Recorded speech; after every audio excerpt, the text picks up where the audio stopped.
Imaginez la scène. Des dizaines de pétroliers chargés à ras-bord, valant des centaines de millions de dollars chacun, qui font demi-tour en plein milieu du détroit d'Ormuz. Pas à cause d'une tempête, pas à cause d'une avarie, mais à cause de quelque chose de bien plus insidieux. Un tweet, une déclaration.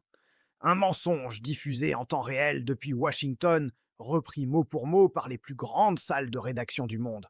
Et pendant ce temps, les marchés s'enflamment, les traders paniquent, et des milliards de dollars changent de main en quelques minutes. Voilà ce qui s'est passé le 17 avril 2026. Et si vous regardez WN Decrypt, c'est parce que vous méritez de savoir ce qui s'est vraiment passé, pas ce que les grands médias vous ont servi. Abonnez-vous maintenant à WN Decrypt si ce n'est pas encore fait. Activez la cloche de notification. Ce qui suit va vous choquer. Remettons les choses dans leur contexte. Depuis le 28 février 2026, une guerre d'une brutalité inouïe a éclaté au Moyen-Orient. Ce jour-là, des frappes américano-israéliennes conjointes ont frappé le territoire iranien, inaugurant un conflit qui allait secouer le monde entier. L'Iran a répondu en activant sa carte maîtresse, la fermeture du détroit d'Ormuz. Rappelez-vous ce chiffre, 30%. C'est la part des exportations mondiales de pétrole par voie maritime qui transite par ce passage de 33 km de large entre l'Iran et Oman. Quand l'Iran ferme ce robinet, c'est toute l'économie mondiale qui suffoque. Le 7 avril 2026, un premier cessez-le-feu de 2 semaines a été négocié avec le Pakistan comme médiateur. Selon NBC News, Trump avait lui-même posé ses conditions, la réouverture du détroit en échange d'une suspension des bombardements américains. L'Iran a dit oui, sous réserve que les navires commerciaux coordonnent leur passage avec Téhéran. Deux mots-clés à retenir, coordination et commercial. Nous y reviendrons. Mais les choses ont déraillé presque immédiatement. Le lendemain du cessez-le-feu, le 8 avril, Israël a lancé une offensive d'une violence extrême sur le Liban. En 10 minutes seulement, plus de 150 sites ont été frappés simultanément, faisant au moins 303 morts et plus de 1150 blessés, selon un communiqué des experts indépendants de l'ONU, publié le 15 avril 2026. Ces frappes ont touché des quartiers résidentiels densément peuplés en plein centre de Beyrouth, en violation flagrante des principes du droit humanitaire international. Puis vint le 12 avril. Washington décide de mettre la pression maximale. Selon NPR, les négociations en cours à Islamabad, médiées par le Pakistan, ont abouti à une impasse après 21 heures de discussion. Le nucléaire était au cœur du blocage. Trump a posté sur Truth Social. La réunion s'est bien passée, la plupart des points ont été acceptés, mais le seul point qui comptait vraiment, le nucléaire, ne l'a pas été. Dans la foulée, il a annoncé le blocus naval total des ports iraniens. La marine américaine, a-t-il déclaré, allait commencer immédiatement à bloquer tous les navires qui tentaient d'entrer ou de sortir du détroit d'Ormuz. Et c'est là que nous entrons dans le vif du sujet. Ce qui s'est passé le 17 avril 2026 est une leçon magistrale sur la manipulation de l'information en temps de guerre. Jeudi 17 avril, en fin de matinée, Trump décroche son téléphone. Il appelle successivement des journalistes chez CBS, Reuters, Axios et d'autres rédactions, et il leur dicte une série d'annonces fracassantes. L'Iran aurait accepté de remettre tout son uranium enrichi aux États-Unis. Des excavateurs américains allaient entrer en Iran, travailler avec l'armée iranienne pour récupérer ce qu'il a appelé la poussière nucléaire. L'Iran aurait renoncé à financer ses proxys, dont le Hezbollah. Le détroit d'Ormuz serait désormais entièrement ouvert et sous contrôle américain. Et cette déclaration, publiée mot pour mot par ces médias sans vérification aucune, a suffi. Les marchés ont explosé à la pro-hausse. Le pétrole a chuté de 12% selon CNBC. Des milliards de dollars ont été déplacés en quelques minutes. Voilà le problème. Ce que Trump a dit était faux. Fondamentalement, structurellement faux. Regardons les faits. Pendant que Trump passait ses coups de téléphone, les données de suivi maritime montraient quelque chose d'éloquent. Des dizaines de navires tentaient de s'engager dans le détroit, puis faisaient immédiatement demi-tour. Matt Smith, directeur de la recherche sur les matières premières chez Kepler, La société de suivi des expéditions maritimes a déclaré à CNBC ce vendredi. Ces navires n'ont clairement pas obtenu l'autorisation de passer. Des images vidéo de Kepler montraient pétroliers et cargos faire marche arrière à l'entrée du détroit. La réalité sur le terrain contredisait totalement le récit de la Maison-Blanche. Qu'est-ce que l'Iran disait réellement de son côté? Le ministre iranien des Affaires étrangères, Abbas Araghchi, a effectivement publié une déclaration ce 17 avril. Dans le cadre du cessez-le-feu avec le Liban, il annonçait que le détroit serait ouvert pour la durée restante du cessez-le-feu. Mais, et c'est ce mot qui change tout, les navires devraient emprunter un itinéraire coordonné défini par l'Iran. Coordonné, les navires commerciaux, pas les navires militaires américains, pas sans l'autorisation du corps des gardiens de la révolution islamique. Le président du Parlement iranien, Mohammad Bagher Ghalibaf, n'a pas mâché ses mots. Dans un post immédiatement après les déclarations de Trump, il a écrit « Avec la poursuite du blocus, le détroit d'Ormuz ne restera pas ouvert. Le passage dans le détroit s'effectuera selon l'itinéraire désigné et avec l'autorisation iranienne. Que le détroit soit ouvert ou fermé, c'est le terrain qui en décidera, pas les réseaux sociaux. » Et il a ajouté quelque chose d'extrêmement important. La guerre des médias et l'ingénierie de l'opinion publique sont une composante importante de la guerre. La nation iranienne n'est pas sensible à ces manœuvres. Puis le porte-parole du ministère iranien des Affaires étrangères, Esmail Baghaï, est allé encore plus loin dans sa déclaration. Aucune discussion directe n'a eu lieu entre des responsables américains et iraniens, contrairement à ce qu'affirmait Trump. Le blocus naval américain serait considéré comme une violation du cessez-le-feu et déclencherait une réponse proportionnelle. L'uranium enrichi ne sera transféré nulle part, sous aucune circonstance. Le contrôle du détroit d'Ormuz sera déterminé sur le terrain, pas dans les médias et sur les réseaux sociaux. Voilà la réalité brute. Pas une seule des 7 affirmations de Trump n'était fondée. Ghalibaf lui-même l'a dit explicitement. Le président des États-Unis a fait 7 déclarations en 1 heure. Les 7 étaient fausses. Permettez-moi de revenir sur la question du nucléaire, parce qu'elle est au cœur de tout. Selon Reuters, des négociations à Islamabad avaient effectivement eu lieu les 12 et 13 avril, avec le Pakistan comme médiateur entre une délégation américaine et le Parlement iranien. Ces talks ont duré 21 heures avant de s'effondrer. Selon FDD et UPI, Trump lui-même avait rejeté une proposition américaine de moratoire de 20 ans sur l'enrichissement d'uranium, jugeant ce délai insuffisant. L'Iran avait contre-proposé 5 ans, ce que Washington avait refusé. Mais la position iranienne sur l'enrichissement est connue et constante. Le ministre Araghchi l'a répété à plusieurs reprises depuis 2025. L'enrichissement est une réalité établie et non négociable. Khamenei, le guide suprême, a fixé des lignes rouges claires. Pas de démantèlement des centrifugeuses, pas d'arrêt complet de l'enrichissement. Iran possède actuellement environ 440 kg d'uranium hautement enrichi, selon les sources citées par FDD. C'est une réalité concrète, mesurable, vérifiable. Pas un élément de langage. Alors quand Trump dit « devant les caméras » en partant pour Las Vegas ce jeudi, l'Iran a accepté de nous remettre la poussière nucléaire enfouie en profondeur à cause de l'attaque que nous avons faite avec les bombardiers B-2. Cette déclaration est tout simplement déconnectée de la réalité.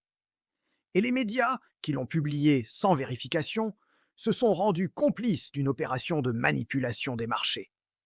Si vous regardez WN Decrypt depuis un moment, vous savez que nous ne fonctionnons pas comme ça.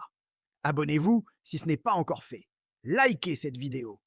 Et continuez à regarder, parce que ce que nous allons vous dire maintenant est encore plus important. Parlons de ce qui se passe réellement dans les négociations.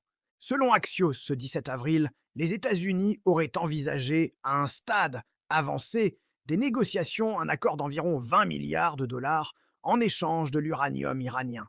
Selon 2 sources citées par Axios, Washington était prêt, dans une phase antérieure, à débloquer 6 milliards de dollars pour permettre à l'Iran d'acheter des vivres, des médicaments et d'autres fournitures humanitaires. C'est intéressant, parce que cela implique qu'une forme de flexibilité existait côté américain, et que des discussions avaient un contenu réel.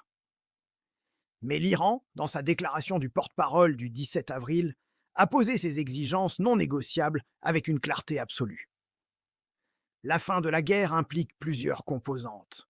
Un allègement des sanctions, des compensations pour les dommages de guerre et des garanties que les hostilités cesseront définitivement. L'ensemble des éléments de résistance sur tous les fronts doit être traité comme une unité unique et ne peut pas être fragmenté. Cela signifie qu'on ne peut pas séparer le Hezbollah de la question iranienne ou Gaza de l'équation globale. Ce que Téhéran appelle le plan en 10 points est une approche intégrée, soit tout, soit rien. Pendant ce temps, au Liban, la situation évolue. Un cessez-le-feu de 10 jours entre Israël et le Liban est entré en vigueur le jeudi 17 avril à 17 heures, selon CBS News et NPR. Trump l'a salué comme une journée historique pour le Liban. Mais le Premier ministre Netanyahou, dans ses remarques juste après l'annonce, a été clair. Nous ne partons pas. Israël maintient ses troupes dans le sud du Liban.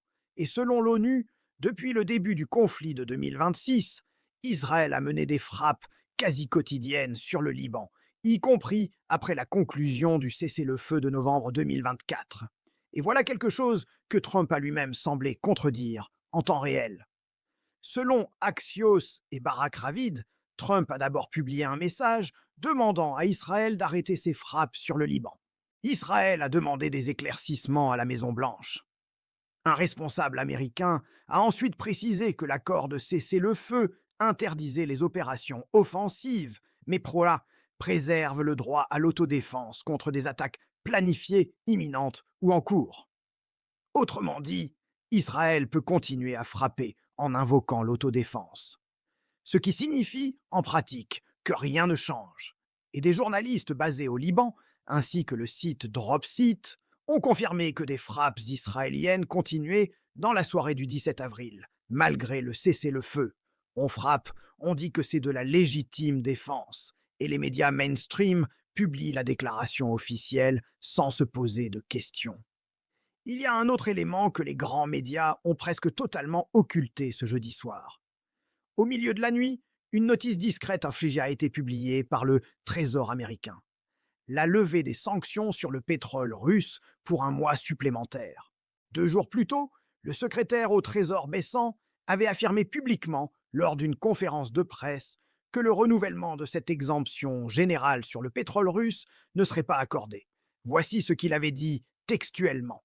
Nous ne renouvellerons pas la licence générale sur le pétrole russe, et nous ne renouvellerons pas la licence générale sur le pétrole iranien. Résultat, 2 jours plus tard, les sanctions sur le pétrole russe sont à nouveau levées pour un mois. Ce que Bessène avait garanti ne pas faire, il l'a fait. La Russie a remporté une victoire discrète, mais substantielle, et personne n'en parle. C'est le schéma qui se répète. Une déclaration fracassante, des marchés qui réagissent, et ensuite, dans le calme, la réalité qui revient silencieusement au galop. Revenons aux données de terrain sur le détroit. Selon CNBC et Kepler, voici ce qui s'est passé dans les heures suivant l'annonce de Trump le 17 avril. Des dizaines de navires ont tenté d'entrer dans le détroit. Ils ont fait demi-tour, pas parce que les Iraniens les avaient attaqués, parce qu'ils n'avaient pas reçu d'autorisation de passage selon le protocole de coordination imposé par Téhéran. Le passage dit « libre » de Trump se traduit concrètement par « vous empruntez l'itinéraire approuvé par les gardiens de la Révolution, vous payez les droits de péage et vous attendez le feu vert de Téhéran ». C'est exactement le statu quo qui prévalait avant que la guerre ne commence. Alors pourquoi crier victoire? Pourquoi présenter comme un triomphe américain quelque chose qui correspond à peu près à la situation d'avant? La réponse est simple. Parce que ça fait grimper les marchés, parce que ça crée l'illusion du succès, et parce que les rédactions, au lieu de regarder les données de tracking maritime, ont préféré noter sous la dictée. Ici, à WN Decrypt, nous avons regardé les données, et voici ce qu'elles disent. Le détroit d'Ormuz reste sous contrôle iranien. Les gardiens de la Révolution déterminent qui passe et qui ne passe pas. Les navires militaires américains sont bannis, selon Téhéran.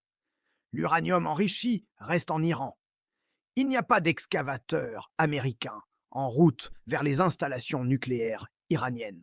Et le blocus naval américain, comme l'a confirmé Trump lui-même dans la foulée de l'annonce iranienne, reste en vigueur à pleine force.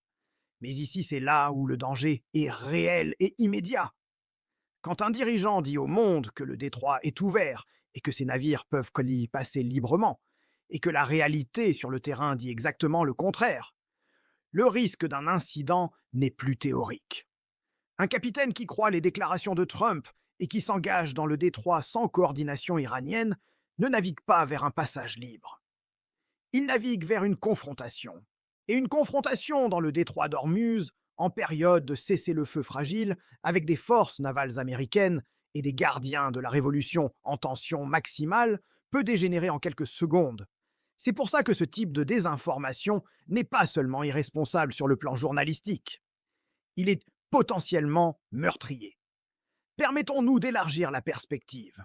Depuis juin 2025, quand les premières frappes américano-israéliennes ont visé les installations nucléaires iraniennes à Natanz, Ispahan et Fordo, la dynamique au Moyen-Orient a fondamentalement changé.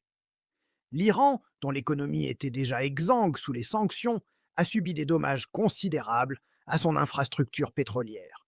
Des images satellites publiées par Copernicus Sentinel-2 montraient encore le 15 avril 2026 les incendies actifs sur l'île de Syrie et la marée noire de la raffinerie de Lavan visible depuis l'espace. Un pays dont les revenus pétroliers constituent l'essentiel des recettes publiques et qui voit ses raffineries en feu se bat pour sa survie économique. C'est dans ce contexte que Téhéran négocie.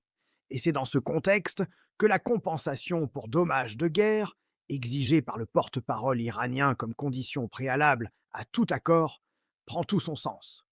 L'Iran demande à être indemnisé pour ce que les États-Unis et Israël lui ont fait. Une position peut-être difficile à avaler politiquement à Washington, mais parfaitement compréhensible d'un point de vue juridique international. Il faut aussi mentionner ce que révèle le New York Times. Il existerait d'autres sites en Iran, dont le site de Peaks Mountain, qui pourraient abriter des activités d'enrichissement avancé non touchées par les frappes de 2025. Ce qui signifie que même dans le scénario le plus optimiste pour Washington, où l'Iran accepterait de coopérer volontairement, la vérification réelle et complète de l'abandon du programme nucléaire serait un défi colossal. L'AIEA, dont l'accès a été restreint pendant des années, devrait reprendre une inspection intégrale de tout le territoire iranien. Et l'Iran n'a accepté aucun engagement sur ce point. La réalité des négociations, telle qu'elle ressort des déclarations d'Arakchi, de Ghalibaf et des médiateurs pakistanais, est la suivante. Ces discussions de la fin du round d'Islamabad diffèrent significativement des rondes précédentes. Les pourparlers antérieurs se concentraient sur le dossier nucléaire. Les discussions actuelles portent sur la fin de la guerre au sens large, incluant le détroit d'Ormuz, les sanctions, les compensations et le sort de tous les mouvements de résistance soutenus par l'Iran.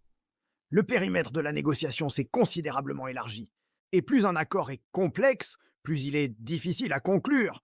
Des solutions bilatérales innovantes seraient entre possibles sur certains points, selon les déclarations iraniennes. Mais d'autres restent non négociables. La liste des non négociables côté iranien est longue. Souveraineté sur le détroit, maintien du soutien au mouvement de résistance, refus de l'ingérence dans le programme balistique et désormais exigence de compensation.